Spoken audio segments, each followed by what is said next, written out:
Je donne à présent la parole à l'équipe de défense de Monsieur Blé Goudet. Maître Knops, Monsieur le Président, c'est Maître Zoukou qui mènera l'interrogatoire pour le compte de notre équipe. Je vous remercie. Le Président, merci beaucoup, Maître Knops. Je donne donc la parole à Maître Zoukou.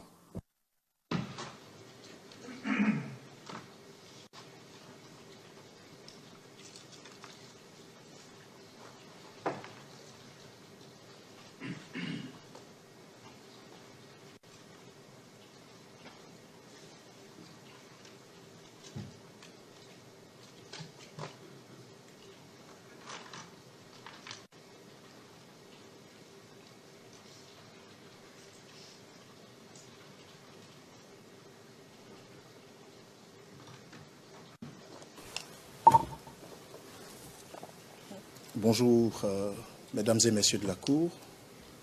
Bonjour, monsieur le témoin. Bonjour. Je me présente, je suis maître Zoukou Seri, avocat au barreau de Bruxelles et membre de l'équipe de défense de monsieur Charles Blé Goudet, ici, derrière vous. Je suis également ivoirien, comme vous. Merci, content de vous voir. Également. Monsieur le témoin, nous avons besoin de quelques précisions. Et je vous inviterai donc à être concis, précis, comme moi-même je vais essayer de l'être. Ainsi vous serez libéré plus tôt. Merci. Alors, monsieur le témoin, hier, dans votre audition par le procureur, le bureau du procureur vous avait demandé si du personnel qui était attendu au Baza était arrivé. Et à cette question, vous avez répondu qu'effectivement, il y en a eu. Et je vais, pour la précision, vous citer. Il s'agit donc du transcript en temps réel d'hier, à la page 54. Et il s'agit des lignes 1 à 7. Et la question initiale, c'est est-ce que ça s'est passé? Est-ce que le personnel a rejoint le Baza? Et dans votre réponse, vous dites précisément ceci. Oui, je pense, beaucoup même, des milliers. Sommes-nous d'accord là-dessus, monsieur le témoin? Je dis des centaines. Ici, nous avons des milliers, et c'est ce que vous avez déclaré. Je dis des centaines, je ne peux pas vous dire le nombre. Que j'ai dit, bon, j'ignorais le nombre, qu'ils étaient beaucoup. Des centaines, je parlais des centaines, pas des milliers. Rectification. Conformément donc... Excuse me. Le Président, un instant, Monsieur MacDonald. Effectivement, Monsieur le Président, je pense qu'il y a une erreur dans la transcription. C'est ce que le témoin a bel et bien dit. Il a parlé de centaines et non pas de milliers. Et cela peut être vérifié sur l'enregistrement sonore. Le Président, effectivement, il y aura une vérification sonore. Maître Zoukou. Bien, moi, je me fie à ce que j'ai à mon transcript, effectivement. Et le témoin a parlé de milliers et également plus tard de centaines, quoi qu'il en soit. Cela dit, ce qui me permet donc d'inviter le témoin à me dire si ces personnes, qu'il appelle des centaines, si ces personnes étaient dans le camp en permanence ou est-ce qu'elles se succédaient dans le camp? Venaient-elles ou partaient-elles? Ok. Je voulais d'abord dire que j'ai toujours parlé des centaines parce que dans ma déposition, j'ai parlé de ça. Des centaines, toujours j'ai parlé des centaines. Maintenant, quand est-ce que les personnels qui étaient recrutés venaient, partaient, non. Ils étaient là, et quand ils sont venus, ils étaient là et puis on les apprenait à tirer rapidement et puis on les mettait de service. Et quand ils quittaient le service, ils étaient sur place.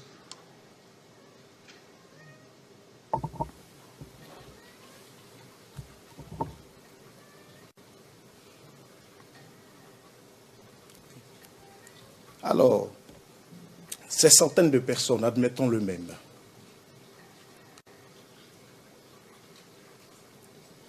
est-ce que vous avez pu procéder à un décompte de ces personnes, de 10 personnes? Et si oui, par quels moyens? Décompte, c'est-à-dire le nombre? Non, je vous ai dit, je ne peux pas vous dire un nombre parce qu'ils étaient des centaines, ça dépassait 200, 300. Je ne peux pas vous dire un chiffre parce que je n'ai pas été un instant au contact envers eux.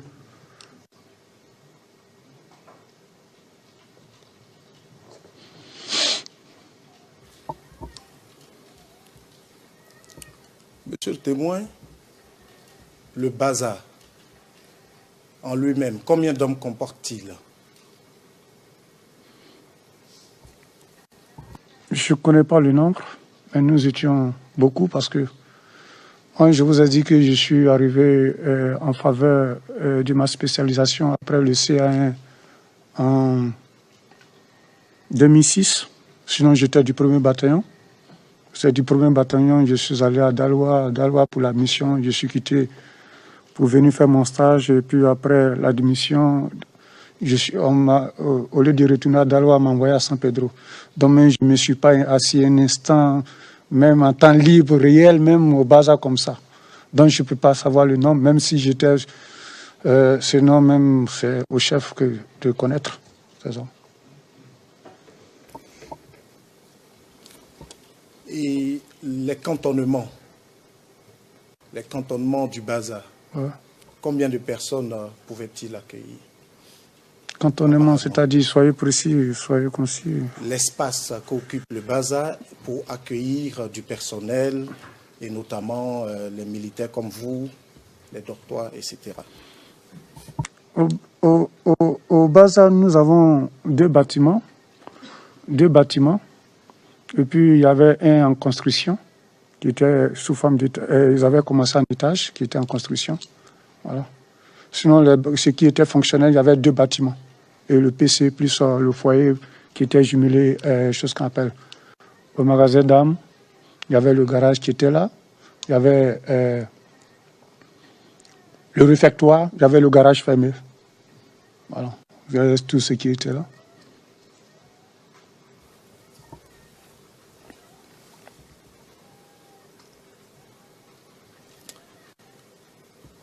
Alors, au vu de cette description, approximativement, vous pouvez nous dire combien de personnes pouvaient être abritées par ce camp? Écoutez, je ne peux pas vous dire combien de personnes, parce que les chambres que nous avons, les cadres ne dormaient pas là. Hein. Les cadres ne dormaient pas là. Même les stagiaires, même que nous étions, on était censés dormir là, mais c'était rentré chez eux. Puisque le stage était arrêté un moment, chacun vient, s'il n'est pas de service, le soir, il rentre chez lui. Mais moi, comme moi, chez moi, j'étais à Daloa, moi, je restais tout le temps, ce que je vous ai dit.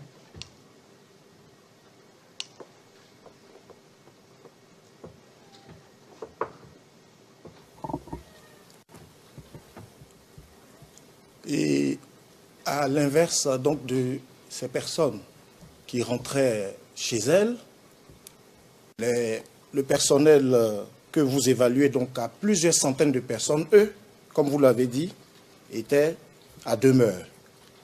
On est bien d'accord? Ah, mais oui, quand ils ont eu à recruter ces personnes, ils ne pouvaient pas contenir, certains dormaient dans les abris parce qu'ils étaient en formation et puis c'est sûr, on le prend quand il s'est fait tirer, déjà on le prend, on le met de service, quand il revient, il rejoint le groupe en formation. En formation, les recrues même, il faut dire que vous ne dormez pas, vous n'avez pas de doctorat, votre doctorat c'est le dehors, dans l'armée c'est comme ça. Je ne sais pas, si, bon, comme vous n'êtes pas militaire comme moi, on ne peut pas comprendre. Mais moi je sais que à l'EFA, quand j'ai été recruté, j'ai été formé à l'EFA de Boaké. Je n'ai dormi, je ne dormais pas dans une chambre, mais le président en sait beaucoup, le président Gbagbo, lui-même il a été militaire, il en sait beaucoup.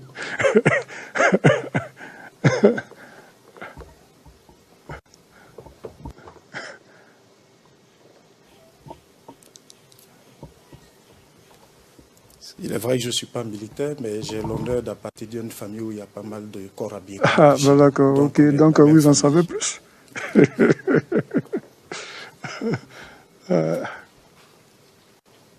Je vais revenir sur donc, le fameux personnel hein, dont vous avez parlé. Oui, allez-y. Et ce personnel,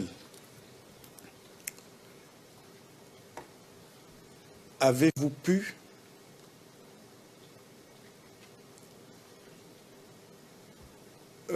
identifier un certain nombre d'entre eux?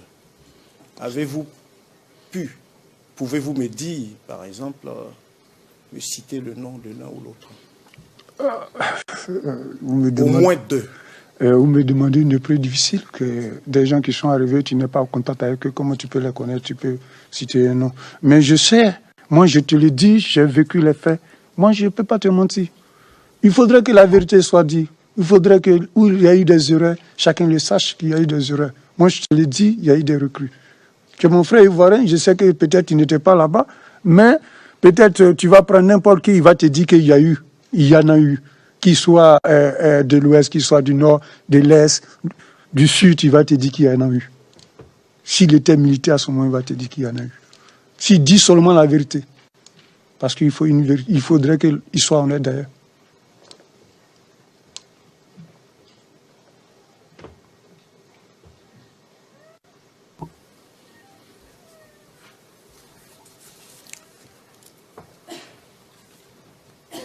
Donc vous dites que vous n'aviez pas de contact avec ces personnes, que vous n'êtes pas en mesure d'en citer un ou deux. Dans quelle mesure parvenez-vous à affirmer la provenance de ces recrues? Écoutez, moi-même j'étais là. Comment je peux dire, des gens qui sont arrivés devant moi, tu vas me dire comment je peux affirmer les arrivées. Ah, vraiment.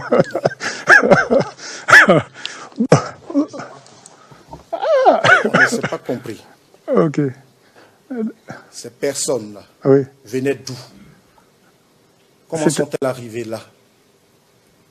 Bon, moi je ne sais pas d'où ils venaient, mais je pense que après le recrutement, moi ce que je sais, après le recrutement, le rassemblement qui se fait, je pense que c'est à l'état-major, où ils allaient se faire recenser et puis on les convoyait dans les différents camps.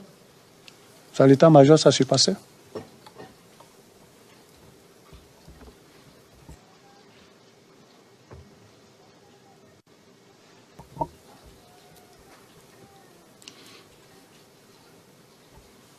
Et pouvez-vous nous dire les dates auxquelles cela s'est passé, comme vous dites, à l'état-major?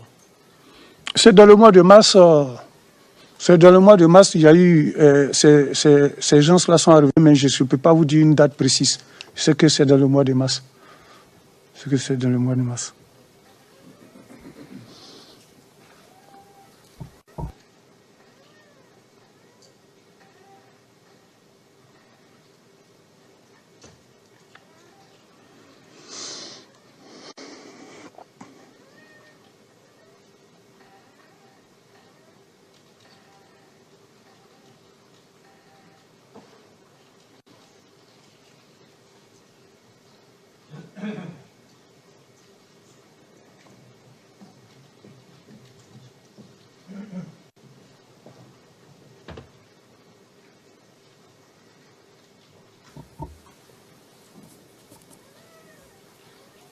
Donc, monsieur le témoin, si j'ai bien compris, vous ne pouvez pas préciser la date de l'enrôlement ni les conditions d'enrôlement de ces personnes.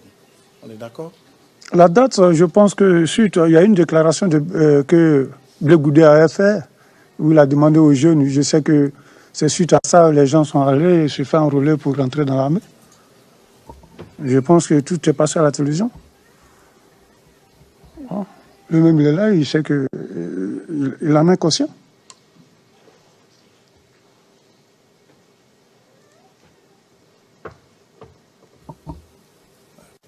Comme c'est à vous que je pose la question, c'est à vous de me dire à quelle date il aurait lancé cet appel.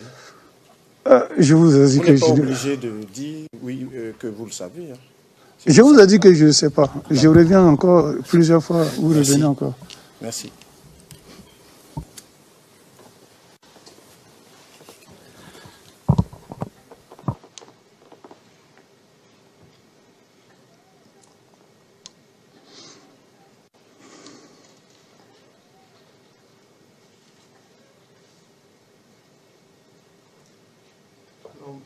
Voilà. Monsieur le témoin, je vais également vous demander des précisions sur la question de la somme d'argent qui était par devers vous. Merci.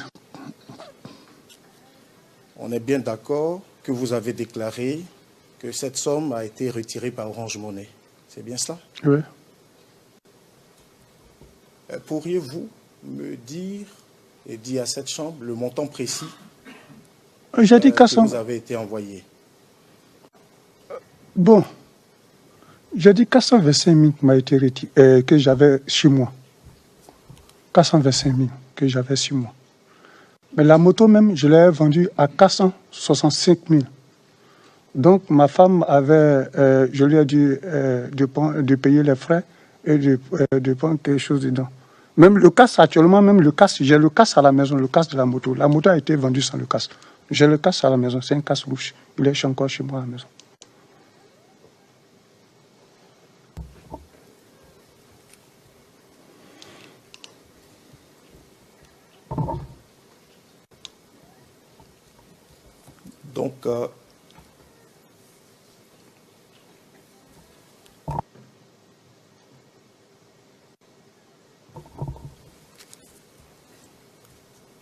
Donc, les 425 000 sont issus de la...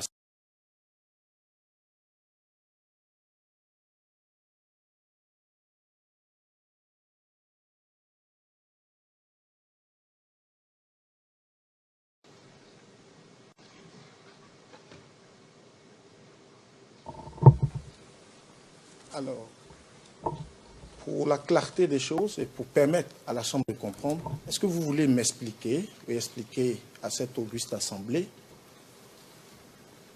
comment s'opère le mécanisme par lequel vous avez reçu cet argent? Est-ce que vous pouvez expliquer?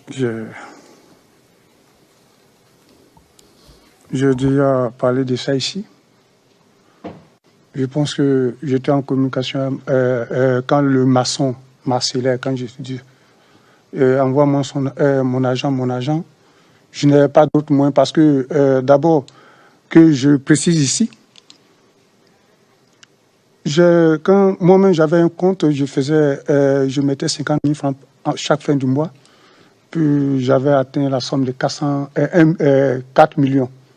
Donc, j'ai pris sur moi d'acheter un terrain à Daloa. Le gars m'a vendu, le chef de l'Obia m'a vendu le terrain à 1 million. Il m'a dit de lui donner 800 000 et dans 4 mois, j'aurai le terrain et il va faire les papiers, faire la mutation à mon nom.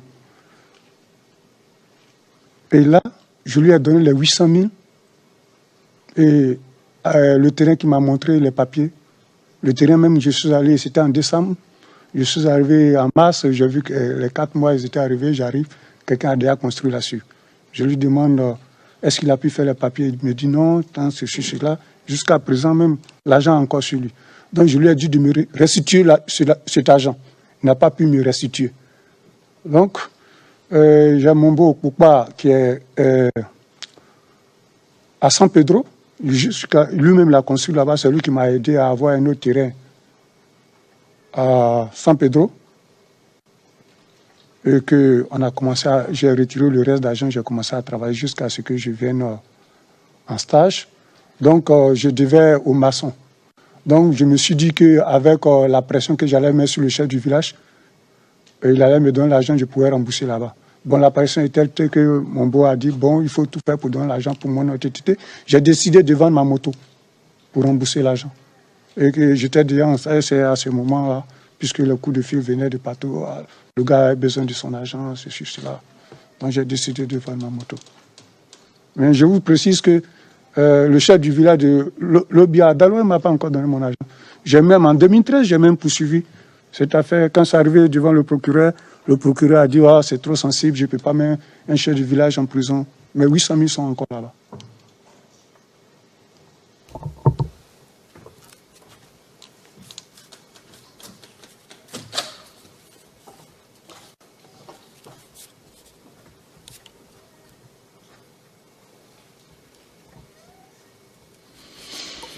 Merci, monsieur le témoin, pour ces explications, mais effectivement, je ne suis pas de Dalois, sinon je ne peux rien Mais faire. tu es mon frère ivoirien, tu es avocat, tu peux m'aider.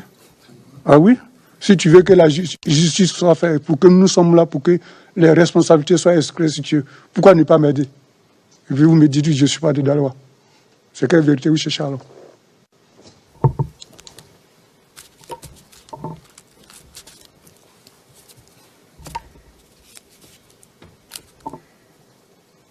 Je vous remercie. Ne vous inquiétez pas. Je m'inquiète parce que de ta réponse déjà. Oh, le message est passé en Côte d'Ivoire. Donc voilà. Ne vous inquiétez pas. Tout le monde le sait et le chef va faire ce qu'il faut. Alors, monsieur le témoin, donc pour revenir à cette somme d'argent, si la Chambre, et par le biais de la défense notamment, ou en usant de ses pouvoirs, demandait de fournir les éléments, notamment le numéro ou les numéros qui ont servi à cette transaction, serez-vous en mesure de le faire?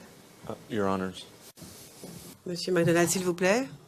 Monsieur le Président. Le Président, on pourrait peut-être avoir la fin de la question d'abord. Je ne sais pas du tout, Monsieur McDonald, mais la question est terminée, je la connais. Le Président, vous la connaissez peut-être, mais en tout cas, elle n'est pas terminée, elle n'est pas encore au compte-rendu. Alors, s'il vous plaît, Maître Zoukou, terminez votre question.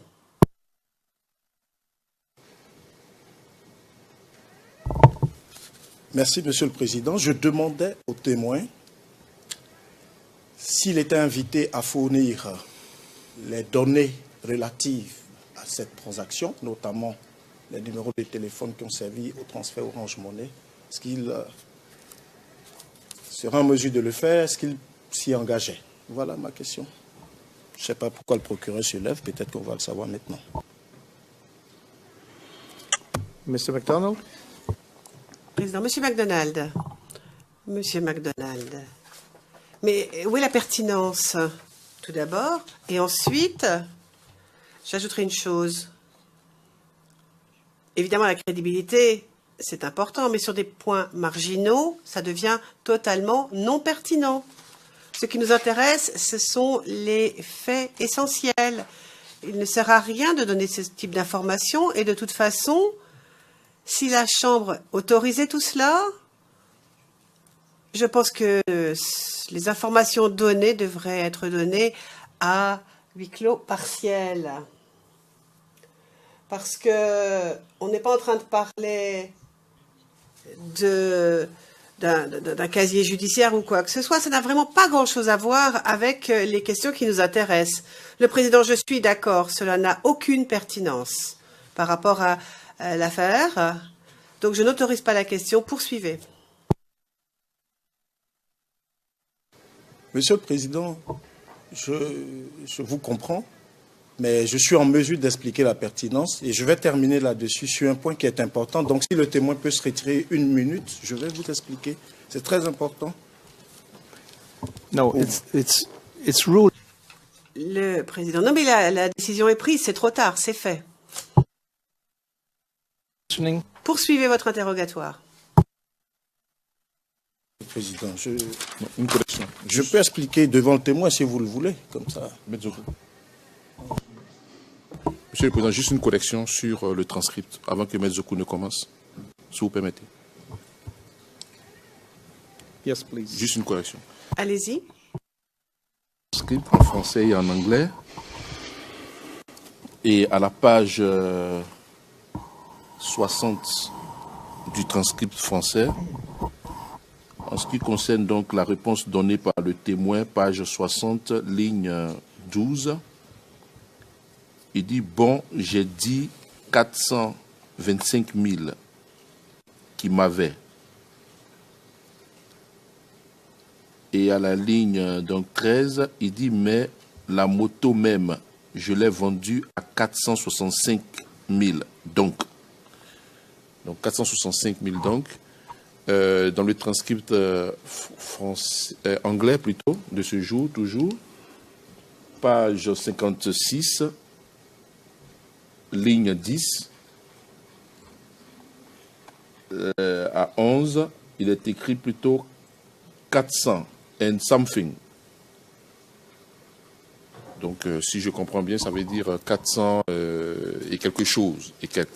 C'est juste la précision. Il a dit 465 000. Ce n'est pas tout à fait la même chose.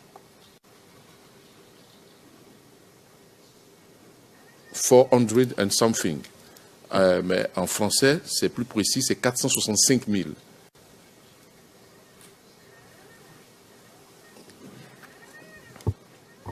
So, what is the right? Alors, monsieur le témoin, quel a été le prix de la moto exactement? C'est sûr. 465 000. Mais l'argent que j'ai pu avoir, parce que j'avais demandé à madame de m'envoyer par Orange, maintenant elle a payé les frais et puis elle-même elle devait prendre quelque chose pour faire quelque chose. Donc, ce que j'ai pu retirer, c'était 425 000 qui étaient sur moi.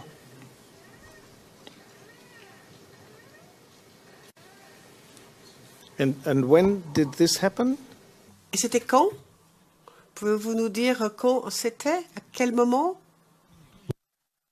J'étais à Kakro. C'est un élément de la JMM qui était là-bas qui a fait le retrait pour moi. Yes, but can you? Oui. Mais pouvez-vous donner le mois, l'année? Je pense que c'est en novembre. November? Ouais. Novembre de quelle année? Oui, 2010. Okay. 2010. Okay. Thank you very much. Merci beaucoup, Maître Zoukou.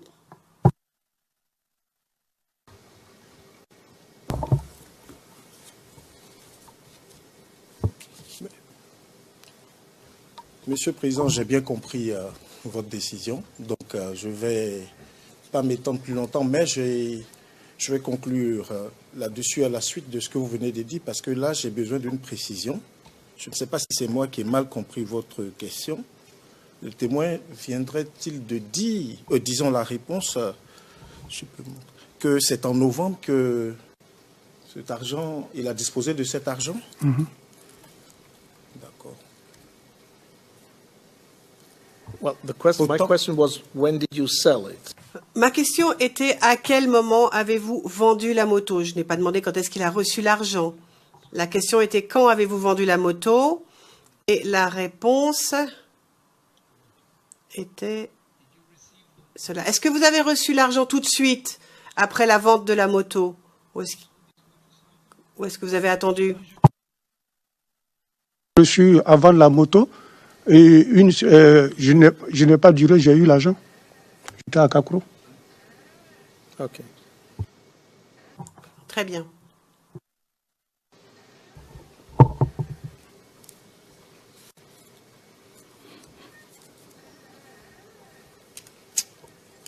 Monsieur le témoin, au vu de la réponse que vous venez de donner, je me dois de vous rappeler la déclaration que vous avez faite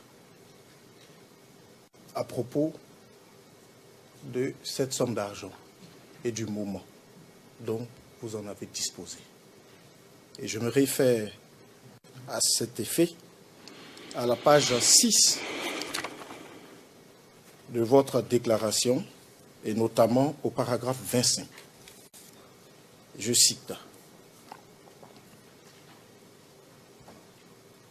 Ce jour-là, 31 mars, le chef de corps Dadi avait pris des armes et était parti à la présidence. Le capitaine Goué, qui était le commandant en second du Baza, a dit qu'il fallait rester en place, mais moi j'ai décidé de partir. Le samedi 2 avril au soir, le colonel Guano a annoncé à la télévision que toutes les forces de défense et de sécurité doivent regagner les casernes car ils maîtrisent la situation. Le dimanche 3 avril, je suis retourné au Baza avec un maréchal de logis. À la porte du camp, ils ne nous ont pas laissé entrer. Nous sommes restés devant l'entrée. 10 minutes plus tard, ils nous ont appelés Et ils ont dit que Niankan pouvait rentrer. Par la suite, 5 agents sont venus me prendre mon argent, une somme de 425 000 et mon portable. Monsieur le témoin, confirmez-vous cette déclaration? Oui, je la confirme. Je la confirme, mais je pense que j'ai eu l'occasion, pendant mon stage, depuis Auré lui-même, il est au BAS actuellement. Quand j'étais en 2015 allé faire mon BA1, je lui ai même dit de propre voix. Je lui ai même dit. Et je pense que j'ai fait part, après la crise, à mes chefs qui étaient au Baza, au capitaine Cablan, aujourd'hui commandant, à lieutenant Tagro, et tout ce qui s'était passé, je pense que... on a eu à discuter, ils m'ont demandé pardon.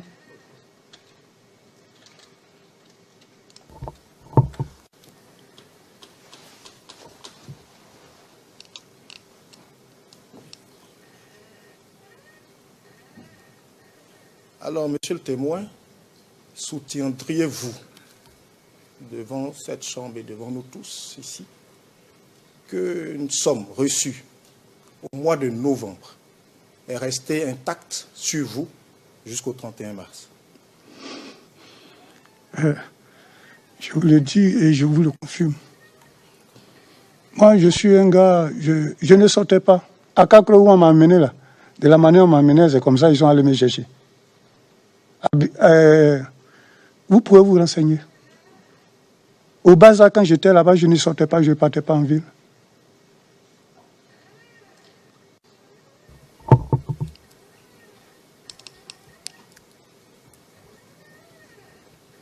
Je vous le dis. Oui, non, je vous remercie de votre réponse. On va passer à autre chose. Ah, d'accord, sinon je voulais vous apporter des éclaircissements aussi, sur que moi je suis, comme je l'ai dit. Ok. Sinon, je suis un bon économiste. L'argent, en tout cas, c'est que j'ai souffert pour avoir, j'économise beaucoup. Ce qui fait que je construis petit à petit. D'accord. Merci beaucoup, monsieur le témoin. Alors, je vous rappelle aussi que jusqu'à présent, quand je venais en mois de novembre, j'avais souscrit à l'opération Sophia. L'opération Sophia. Quand ils m'ont donné mon argent, ils m'ont donné, je pense, il y a 2 mois ou 3 mois, cet argent est là, 1 300 000. Je l'ai gardé, c'est elle dans ma maison, je suis venu. J'ai cherché une occasion pour aller faire mes travaux. Même 5 francs, je n'ai pas enlevé là-dessus. C'est pour vous dire que je ne joue pas à ce que je souffre pour avoir. Moi, je ne vole pas, je suis fier, et puis quand je gagne mon argent, je l'utilise à bon escient. C'est celui qui ne souffre pas pour avoir son... Il disperse comme il veut. OK. Mr. Witness, thank you. Président, OK, merci beaucoup. Enfin, nous devons quand même poursuivre votre interrogatoire. Allez-y, Maître Zoukou. Merci, monsieur le témoin. Je voudrais un élément de précision par rapport à Bobo et donc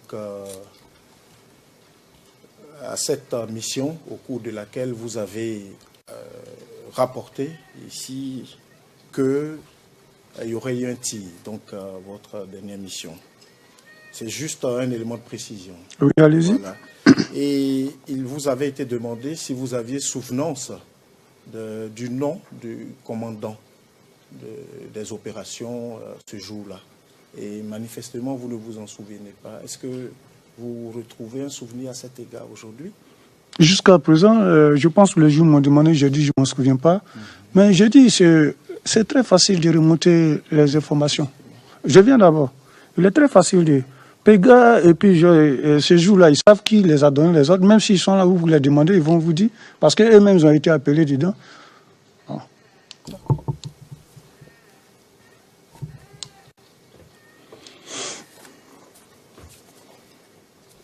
C'est juste parce que, au regard de ce que nous aussi nous savons, je m'apprêtais à vous suggérer peut-être le nom du colonel Nyawa Dablé pour voir si ça vous revenait. Bon, lui, je ne le connais pas, son nom aussi, bon. Voilà.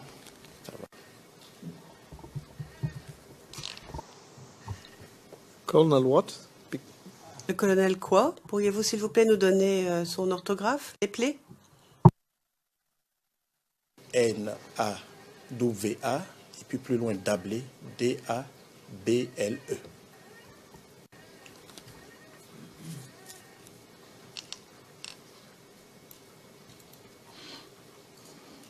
Alors, je voulais également, monsieur le témoin, préciser, obtenir une précision, toujours relativement à votre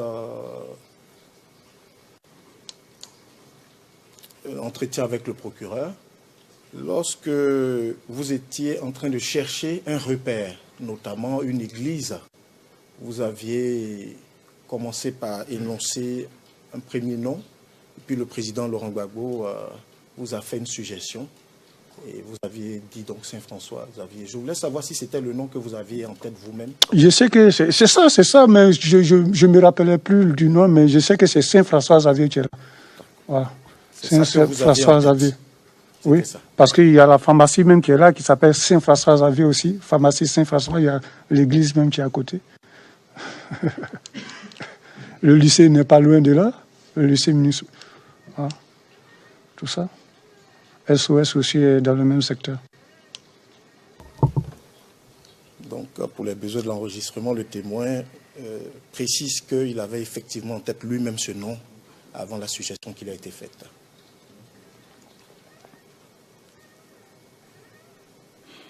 Alors, monsieur le témoin, je reviendrai un peu à la question des armes et de votre appartenance donc à la grande famille des militaires ivoiriens. Monsieur le témoin, connaissez-vous le TTA? Le TTA. Est-ce que vous savez ce que c'est? TTA, oui. C'est pas une arme? Non, non, je n'ai pas dit que c'est une arme. Je demande si vous savez ce que c'est que le TTA. Test toute arme. D'accord. I'm not sure I understood correctly. Monsieur McDonald, je ne suis pas certain d'avoir bien compris la réponse du témoin parce qu'elle a été dite extrêmement rapidement. Le président, oui, en plus, il parlait en même temps. Donc, monsieur le témoin, qu'avez-vous dit en réponse à la question posée par le Conseil de la Défense à propos de la signification de TTA? Vous savez ce que c'est? On le dit dans notre jargon là-bas, hein, TTA, quelqu'un qui est réglementaire ou bien test tout ça.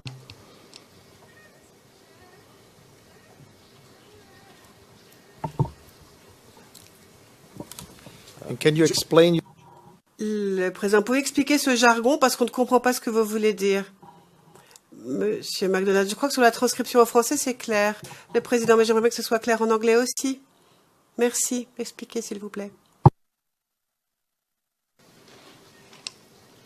Test toute arme, comme on le dit, c'est le règlement des armes. C'est le règlement des armes. Chaque arme a son règlement intérieur, donc c'est ce qu'on formule, test toute arme.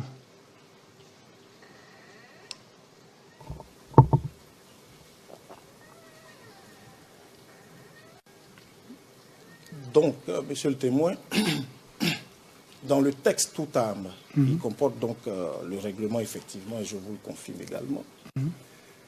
Est-ce que vous pouvez indiquer à la Chambre et à nous tous les normes relatives à l'usage des mortiers, notamment les mortiers de 120, en ce qui concerne les ordres qui seraient donnés pour pouvoir les utiliser, comment les utiliser, ou pouvez-vous nous dire quelle est la norme qui régit la matière, ou les normes?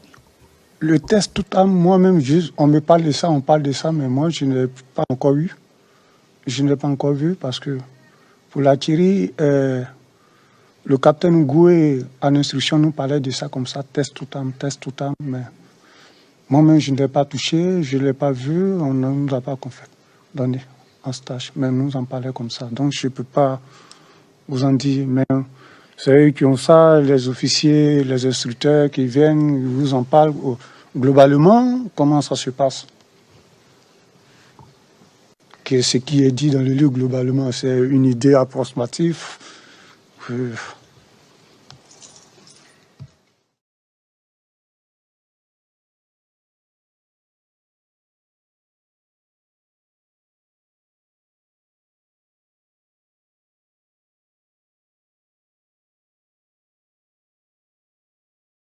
Lorsque hier, ici même, vous avez affirmé que pour mettre en action un mortier de 120, il fallait et il était requis non seulement que cela fût écrit, mais que cela émane d'un ordre du président de la République, vous ne disposez d'aucun élément permettant d'affirmer cela. Merci bien. Moi, je pense que quand on va en stage, on va pour apprendre. Même si on ne te donne pas le matériel, ceux qui ont appris, ils vous en parlent, ils vous disent comment ça doit se passer. Et je pense que moi, le Barim m'a fait, et je vous l'ai dit, c'est ce qu'on m'a dit. Même pour que j'utilise mon arme, que je vais à quelque part, surtout les armes de l'artillerie, parce que 12-7, c'est une arme d'infanterie qu'on avait là-bas. Les armes typiquement d'artillerie. Pour l'utiliser, c'est ce qu'ils nous ont dit. Il faut un ordre écrit. L'ordre écrit, même quand on va, même dans les opérations, celui qui est là, qui n'est pas tueur, mais il te donne de tirer si quelque chose vient, toi-même tu prends. Toi-même tu prends.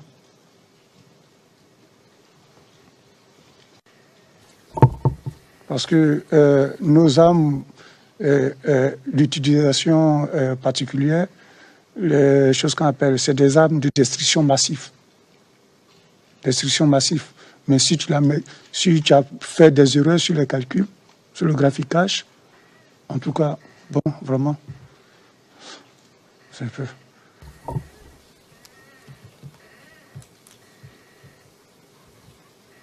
Monsieur le témoin, je vous remercie de vos réponses. Je n'ai plus de questions. En ce qui concerne notre équipe, je pense que nous en avons fini.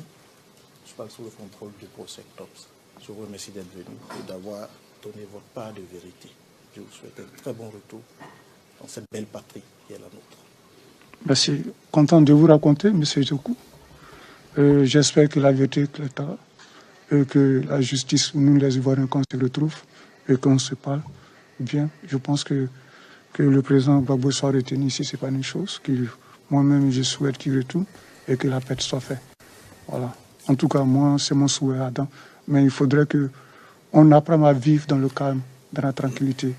Le bon ambiance qui était entre nous, il faudrait que ça règne toujours. Bon, les discours de guerriers qu'on cesse, parce qu'il y en a eu pendant... Mr. Okay. Le président, monsieur le témoin. Merci beaucoup. Merci beaucoup, Maître Zoku aussi.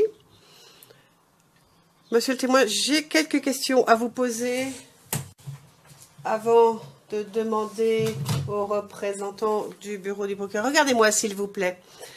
Avant de demander donc au bureau du procureur s'ils ont besoin de temps aussi pour poser des questions supplémentaires. Donc d'abord mes questions. Je reviens à ce que nous avons discuté hier. Je parle donc du bombardement. On vous a posé des questions à propos du bombardement. Page 81, ligne 15 de la transcription d'hier en anglais, on vous a posé, et je cite, « Avez-vous entendu par la suite ce qui est arrivé à propos de ces obus ?» Votre réponse est « oui, plus tard ». L'un des chefs, je continue à vous citer, n'est-ce pas? L'un des chefs se plaignait beaucoup dans le camp, disant que visiblement les obus auraient atteint un de ses frères qui, enfin, ils avaient tiré sur la cible, mais la cible n'avait pas été atteinte. Parce que donc cette personne était Monsieur Kangouté, le sergent Kangouté. Alors, j'ai deux questions à vous poser à ce propos. Lorsque vous dites plus tard, J'ai entendu plus tard ce qui s'était passé. Plus tard. Vous pouvez être plus précis? C'est plus tard dans la journée, le lendemain, 2 jours après? Et de qui avez-vous entendu dire cela? Est-ce que vous en avez parlé avec des collègues? Est-ce que vous êtes allé sur place pour voir? Enfin, expliquez-vous, s'il vous plaît. Moi, j'ai passé 48 heures sur le terrain, il n'y a pas eu de relève. Il n'y a pas eu de relève. Et quand nous sommes rentrés, je pense que c'est au cours de la soirée, après le rapport de 17 heures, il y avait un arbre au bas là, on s'asseyait, nous les stagiaires, on causait. C'est là, lui-même, il en a parlé de ça, que vraiment, ceux qui étaient à Bobo ont tiré, que le but n'est pas allé dans la direction, ça a tué un de mes frères, qui lui-même en a parlé publiquement, qu'il en parlait. Ok. Qu'il en parlait publiquement.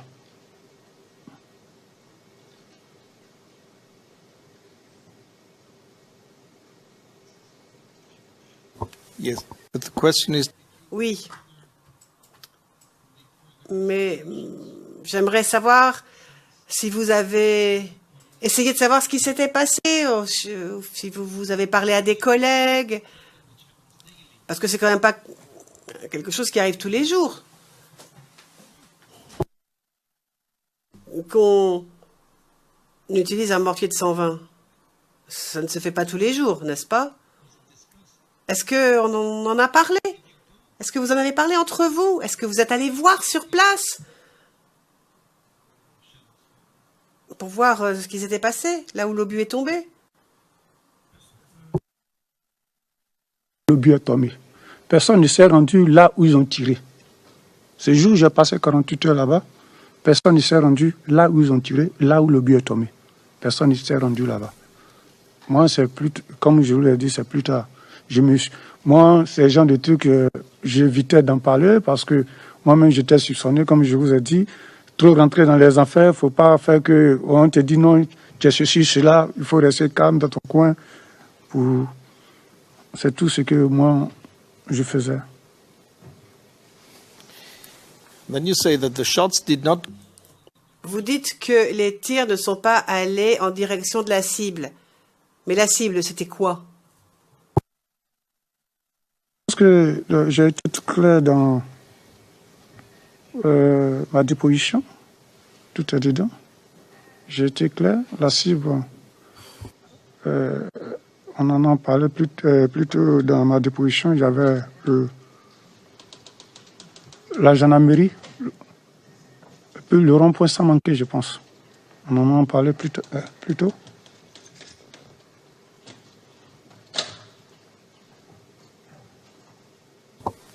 Can we please call up the... Pourriez-vous, s'il vous plaît, afficher le document qui a été montré hier, CIVOTP 0037 0468.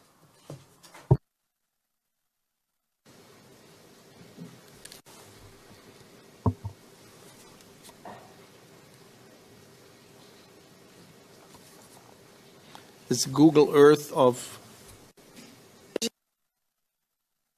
Il s'agit d'un plan de Google Earth représentant Camp Commando.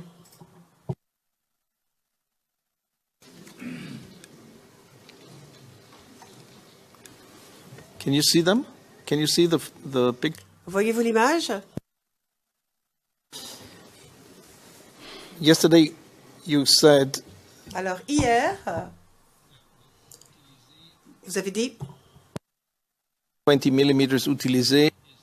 Que le mortier 120 de Mandrin qui a été utilisé, c'est celui qui a bel et bien été utilisé, et l'autre n'a pas été utilisé.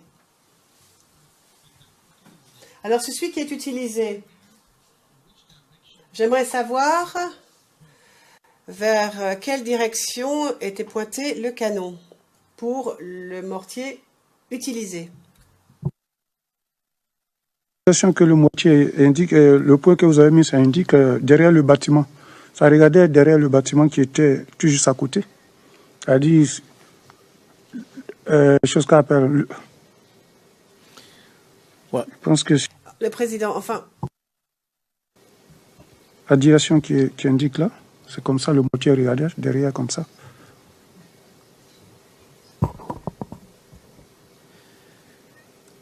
Mr. McDonald? Président, Monsieur McDonald. Monsieur McDonald, je sais que vous ne voulez pas qu'on interrompe les questions, mais j'ai une suggestion. Puisqu'on parle de ce sujet, on pourrait peut-être demander aux témoins de dessiner une ligne pour dire le sens enfin l'orientation du canon. Le président, oui, enfin, si on nous dit nord-sud-ouest, on est quand même capable de savoir dans quel sens ça va. Cela dit, ce sera plus simple, donc dessinons donc une flèche selon l'orientation du tube. The question is, in which direction? Donc, voici ma question. Dans quel sens était orienté le mortier? Pouvez-vous agrandir un peu?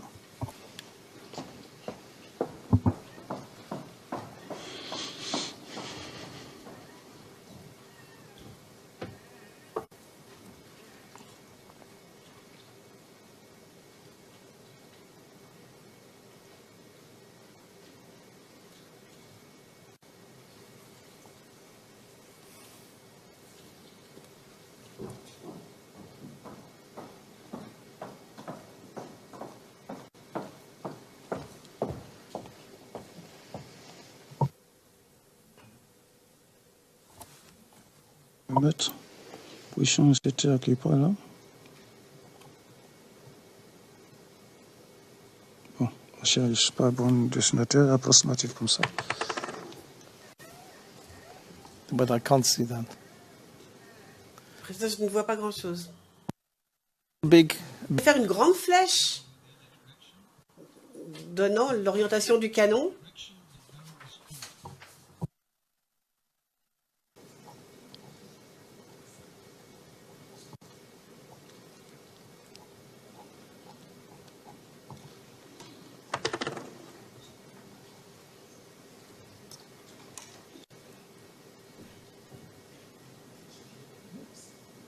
So it was not repositioned. Donc, il n'avait pas été repositionné. Est-ce qu'il a toujours été orienté dans cette position? Les jours précédents aussi. Est-ce qu'il était toujours positionné avec cette orientation? Ou bien, d'après ce que vous savez, est-ce qu'on l'a positionné bien précisément dans cette direction-là pour tirer ce jour-là dans cette direction? Moi, je vous ai dit que quand je suis arrivé, le moteur était déjà mis en batterie, en direction que j'ai fait la flèche. Je ne sais pas sur quoi il était pointé. Je ne sais pas sur quoi il était pointé. Mais le premier tir, ils ont fait ça. Après, ils ont manipulé, ils ont orienté un peu, ils ont manipulé un peu et puis ils ont mis le deuxième obus.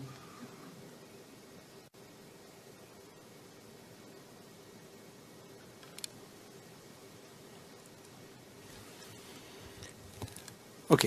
Je vous remercie. Je pose la question traditionnelle aux représentants du bureau du procureur. Voulez-vous poser des questions supplémentaires, Monsieur Demédian? Pas de questions. Monsieur le Président, très bien. Pas donc de questions supplémentaires de la défense découlant des questions supplémentaires de l'accusation, puisqu'il n'y en a pas. Très bien. Donc je vous remercie tous. Je vois que les équipes de la défense ne demandent pas à poser des questions supplémentaires. Donc, monsieur le témoin, vous serez heureux de savoir que votre interrogatoire est terminé. Vous pouvez rentrer chez vous, dans votre pays. Merci beaucoup de votre présence, d'être venu ici pour témoigner. Merci d'avoir répondu patiemment aux questions qui vous ont été posées. Bon retour chez vous. Et bon vol. À bientôt. Yes. Est-ce que je pourrais quand même dire bonjour au président Gbagbo et puis tirer sa main un peu? Ou bien, c'est pas possible? You can... Vous pouvez le saluer, mais de loin, à la main. Voilà. Voilà, c'est tout. Okay, thank you very much. Now, Donc, merci beaucoup. Nous en avons terminé avec ce témoin. Donc, je vais demander à Madame Lucier d'escorter le témoin hors du prétoire. Merci beaucoup.